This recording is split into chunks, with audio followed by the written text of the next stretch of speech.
सभी जानते हैं कि ऑस्ट्रेलियन टीम मैच जीतने के लिए किसी भी हद तक जा सकती है, चाहे उनके प्लेयर्स का ऑपोजिशन प्लेयर्स के साथ स्लेजिंग करना हो या उनके कैप्टन की एम्पायर के साथ जोरदार बहस।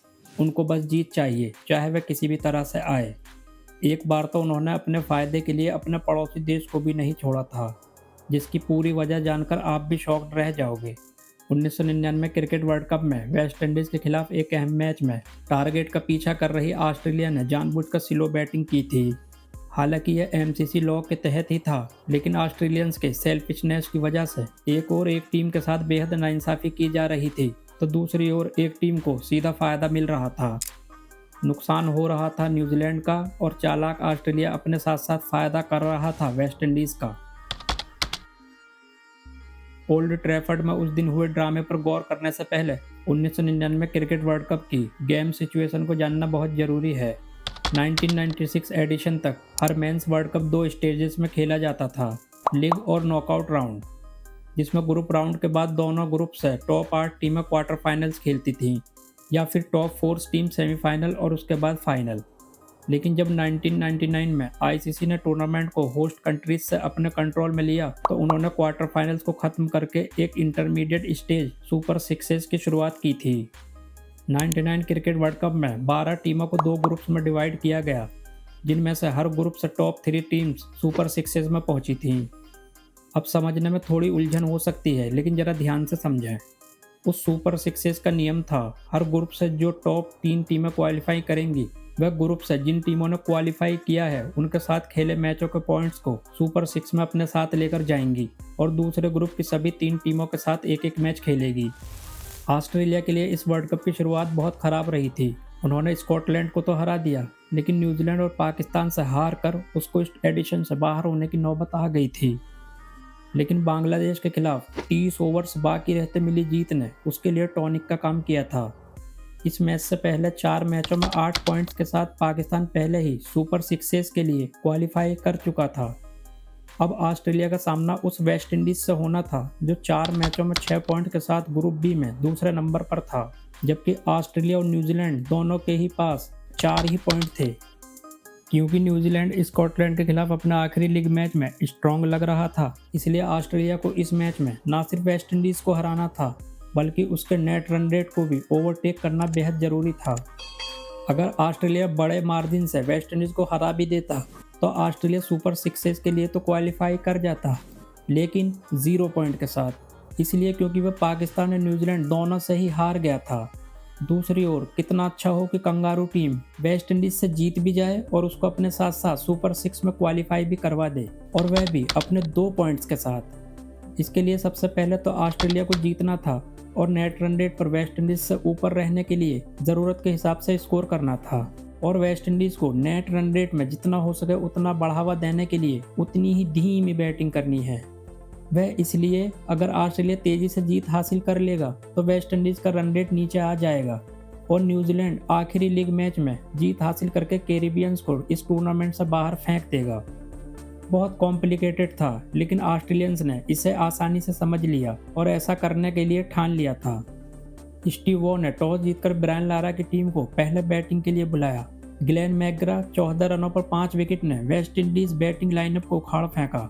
शेन वार्न 11 रनों पर 3 विकेट ने बाकी का काम किया और कैरिबियन टीम को सिर्फ 110 रन पर लपेट दिया था। केवल रिडले जैकब्स ही ऑस्ट्रेलियन अटैक के सामने कुछ टिक पाए और वर्ल्ड कप हिस्ट्री में ऑल आउट इनिंग में आखिर तक आउट नहीं होने वाले वे पहले ओपनर बने थे। जवाब में कर्टले एम्ब्रोस 31 रनों पर 3 विकेट ने ऑस्ट्रेलिया को 62 रन पर 4 विकेट करके मैच में कुछ ट्विस्ट डाला, लेकिन कैप्टन वो और मिस्टर फिनिशर बेवन के लिए यह टारगेट बहुत छोटा था। जब एक बार इन दोनों ने टारगेट को अपनी पकड़ में ले लिया, तो वो और बेवन ने अनएक्सपेक्टेड और बोरिंग क्रिकेट खेलना शुरू कर दिया और ये दोनों बहुत ही स्लो हो गए थे, जिसके बाद स्पेक्टेटर ने उनकी हुटिंग करनी शुरू कर दी और यहाँ तक कि इस बोरियत भरी क्रिकेट की वजह से आधे स्पेक्टेटर्स तो मैदान छोड़कर ही चले गए थे।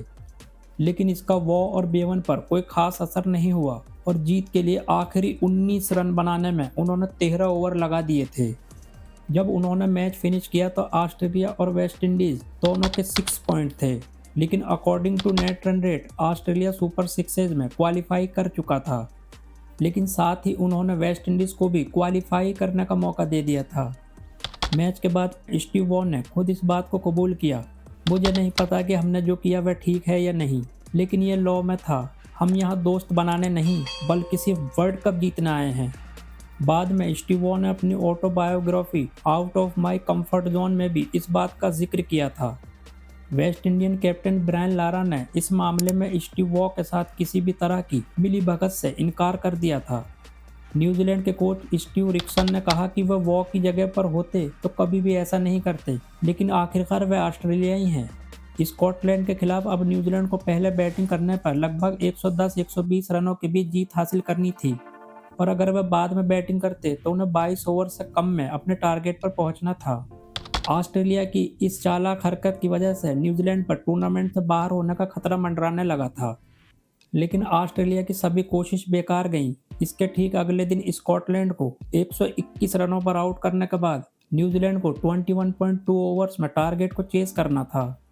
दोनों ओपनर सिर्फ 3 ओवर के अंदर आउट हो गए, लेकिन फिर भी कीवी टीम ने 17.5 ओवर्स में जीत हासिल करके अपने 6 पॉइंट कर लिए और साथ ही नेट रन रेट के साथ वेस्ट इंडीज को इस टूर्नामेंट से बाहर फेंककर ऑस्ट्रेलियन टीम की साजिश को नाकाम कर दिया था।